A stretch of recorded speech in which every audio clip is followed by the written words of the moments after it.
top speed or more, just like in games. There was a talk that the Russian national team, when they were, the Soviet Union national team, that they used to do things at faster than game-like skill, so they could learn to do things so quickly the game actually became easy for them.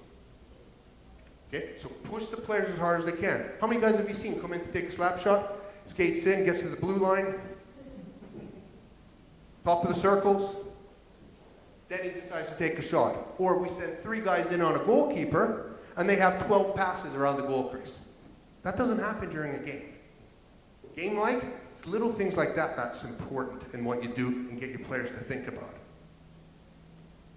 Oops. The wrong way. Yeah. Look at yourself.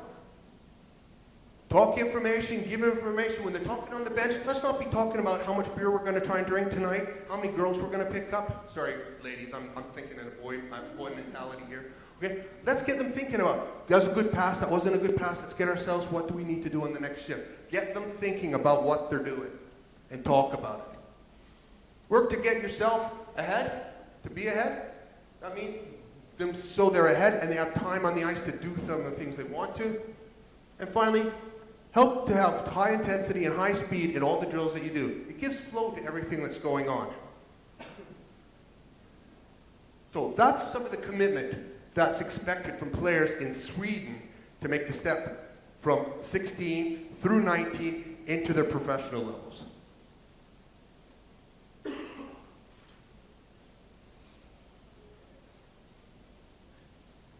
What does that mean in real terms? Sorry, I forgot to change the slide, so 6'11", 6'3".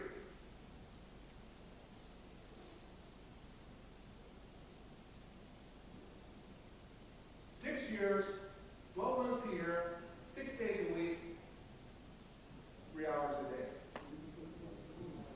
Sorry.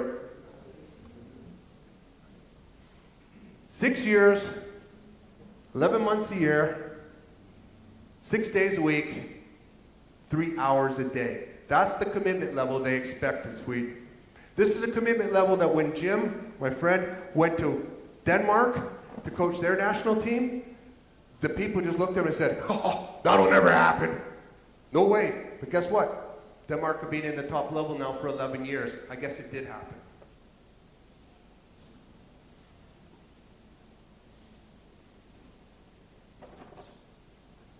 This is how much practice from the age of 15 to 16 to become an international elite player is expected.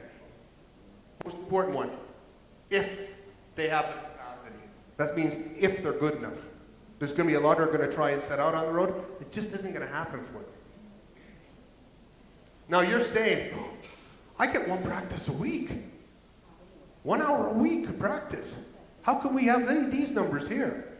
Okay, we're not talking just on the ice. A guy goes for an hour-long run, there's an hour. A guy lifts weights in the gym, there's an hour. The guy goes inline skating, there's time. We're talking about everything moving towards the goal that he wants to set. Okay? So we're not talking just about ice time. The ice time has to be important too, but a lot of the stuff that goes on off the ice is more important to make up these hours. Has anybody heard the 10,000 hour rule? A person has to have 10,000 hours to become good at any skill that they have or anything. This fits somewhere in that line and that range. But the thing is, it's not about just them skating all the time or being on the ice in practice. It's about them doing stuff by themselves. I'll give you a quick example. Who's a goalie in here? Anybody a goalkeeper? Good. I hate goalies. Goalies are very interesting. We ran a goalie course for the Balkan region in Sofia. And what we did, we played a little experiment. I brought somebody from Mika's club, who's a very, very good goalkeeper coach, and a very good coach. And so we had all these goalies from 9 different nations, but 23 different goalies. And we were watching. There was one group that were all the best goalies. One from Serbia, one from Bulgaria, one from Croatia, one from Romania. They're in we watched this one, and we watched these goalies. Says, let's time these guys. Not time them when they were doing stuff. We're on the ice for 90 minutes, right? 90 minutes. We timed this one guy. You know how much work he did in 90 minutes? 11. That's all the work he did. So we kind of pointed this out during the next meeting. The next meeting, the kid's like this on the ice. He's doing all sorts of stuff because he realized if he put in another 10 minutes, he's doubled his work time. Doesn't have to have puck shot. And that's a mentality the players have to learn. Coaches, of course, we've got to make it easier for them too on the ice, but that's the mentality they have to learn, the players. Okay. So, what about the non-elite people? Okay, so this is where we come into building your club. What about the non-elite players? With people who aren't ready to make that commitment or can't make that commitment. I've got a daughter who decided she didn't want to play hockey. That's fine. As long as she wanted to do something, that's good. Some are in it for the fun, the friendship, and the fitness. We can't say, nope, see you later. But it does happen. We ran a recruitment thing in the Netherlands 3 years ago. And so we had all the learn to play, young under 10 kids come on the ice. They all came on the ice. That was fantastic. Then all their little friends came on the ice, the people they had invited. You know, kids with really ugly helmets on, bad skates, all over the place like this. One kid couldn't make it. We had to drag them over. Fantastic. And there was one player there. He's like, this kid's pretty good. He's good. I like him. So we went over and talked to the guy who was in charge. And we said, come and have a look at this kid. Yeah, he's not bad. I'll go talk to him. He talked to me. He says, comes back to us. He says, yeah, he is pretty good. But he's 9. He's too old for us. 9 is too old for you? Okay, fine. He probably went to another club, but that's okay. But it's just like, don't turn away people who have possibilities of doing something and want to do it, you know? So the thing is, if they're only here for the friend and the fun, and the friendship and the fun, let them stay. What commitment can they make? You have an under 19, an under 18 team. You probably still need a few players to make up your third and fourth lines. What happens if this one kid is there, and then he decides one day, you know what? I love playing hockey. I'd like to be able to be a lot better at it. All of a sudden, he grows, he gets bigger, and makes a commitment. If you throw him out the door at 16, he's never going to be able to do that. He'll probably be playing water polo or basketball or something like that. If you keep them and try and use them and help them improve at the speed they want to improve at, then you keep them inside the club as part of your club. What level can they play? Still with the others? Maybe a third liner? What about another club? 2 or 3 clubs, if you have enough numbers, of course, at that age level. Or are those commitment levels? Some will stop. Some will just say, I can't do it anymore. So do we just let them go? Okay, see you. Thank you. Great 5 years. Be nice knowing you. Or do you say, you thought about doing anything else? Yeah, I like to. Do you like to coach? How about you like to work with the little hand grenades? You know, underage hand grenades. You know, hand grenade, and it explodes. That's dealing with underage, believe me. Okay? So you leave them out and let them go. Maybe you bring them back into the sport where they can do something else. They can give something else back into your club. So they don't leave the club. They just find another capacity to be involved. Make sure they have some place to belong and are a member of the club. This is where parents can get involved. You can work with the parents, get them to understand what we're trying to do there. So we're not selling 5 years or 7 years. We're selling a lifetime of being involved in your club or a sport. We're trying to make it. Hey, how many golfers? How many guys golf? Anybody golf? Yeah. You good? Really good? Me neither. I'm crap. Yeah. But you know what? I still like playing golf. And there's a lot of people who play golf. There's not very many pros, but they enjoy playing those games. You know, how many guys play 5-a-side football, like a small football game? Same. Most of them are pretty bad, but they enjoy it for the fun. That's the mentality we have to have with these type of people, these type of players in our clubs. Keep them involved. Because you know what? If you keep them involved, maybe he grows up to be the guy who's in charge of a huge company and has lots of money that he can pump back into the club. Maybe we don't realize he's a fantastic manager and will eventually become the manager of the Hungarian team. We don't know that because they're only 15, 16 years old. Keep them involved. Find some way of keeping them involved. Because we're so easy to say, no, he's 9 years old. He's too old for our beginner program. What? That's why I was saying earlier, a 14-year-old youngster, if he wants to come in, let him come on the ice at least. Maybe he can offer something else. He's probably not going to be a great hockey player, but you can never, ever tell.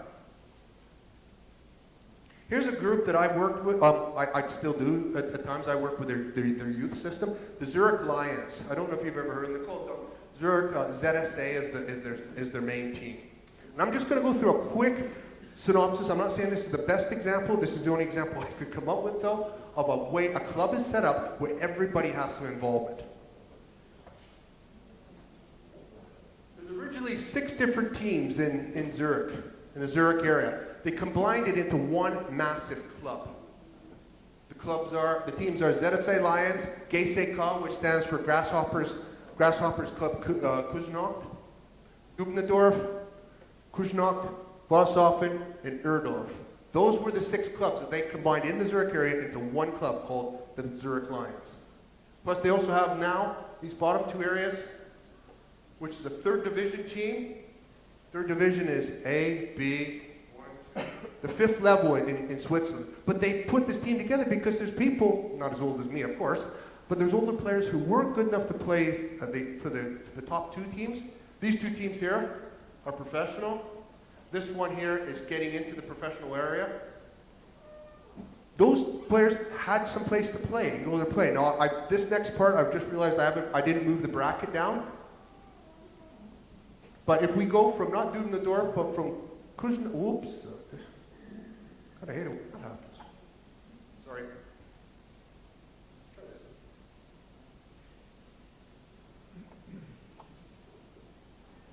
Okay, so if we go from Kuznach, which is here, down to here, in all their levels, they've got 2,000 hockey players. That doesn't include the 3 pro or semi-pro levels. That's how many players they have in this one club in Zurich. I guess I better talk fast, eh?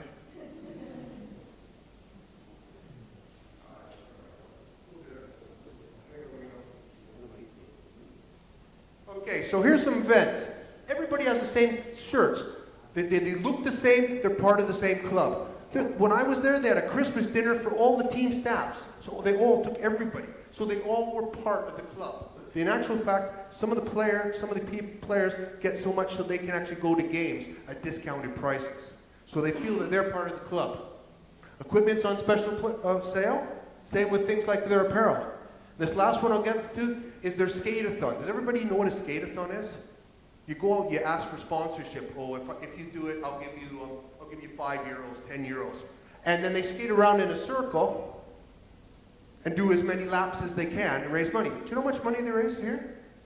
€140,000 a year they raise through this, and that's for help with the kids' membership fees. And they're all part of the club. But why do I include this here? And I hope my computer doesn't go down before this happens. Because this is the thing about this year's program. Lots of sponsorship. That's one of the guys in the sponsorship clubs. This is last year's sponsorship. See this guy here?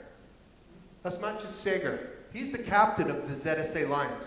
This is the middle of the playoffs last year that ZSA won the national championship.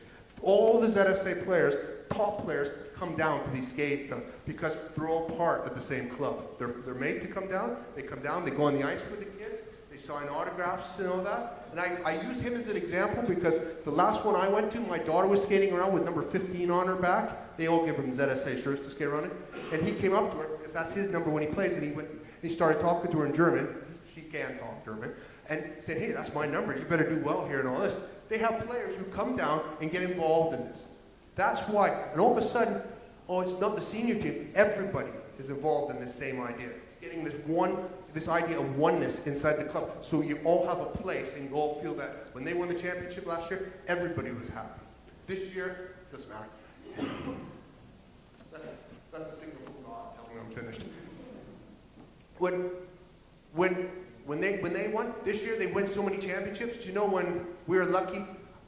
We won promotion with the women's team that I was coaching there. And the next day, we have the skate-a-thon, and they had it out, big announcement, presentation of the trophy for us being promoted and all that. And that was a big thing there. We were one of 2 clubs in the ZSA system that year that got promoted or got won championships. And it was a big thing for everybody that was involved.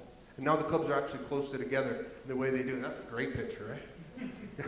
And that's the way they do it. So that's, I hope, answered a little bit. I hope I haven't talked too fast, especially the last part. This is just a little bit of what I think is to make a club, you make it available to everybody. Because, you know, as much as I joke about how much of pain parents are, you get twice as many parents as you do kids with a kid. Maybe they can help out. You make them part of the club too. They understand this is all about being involved. All right? If there's any questions? Good. Okay. Now the best part of the day, it's lunchtime. Thank you very much. Enjoy lunch.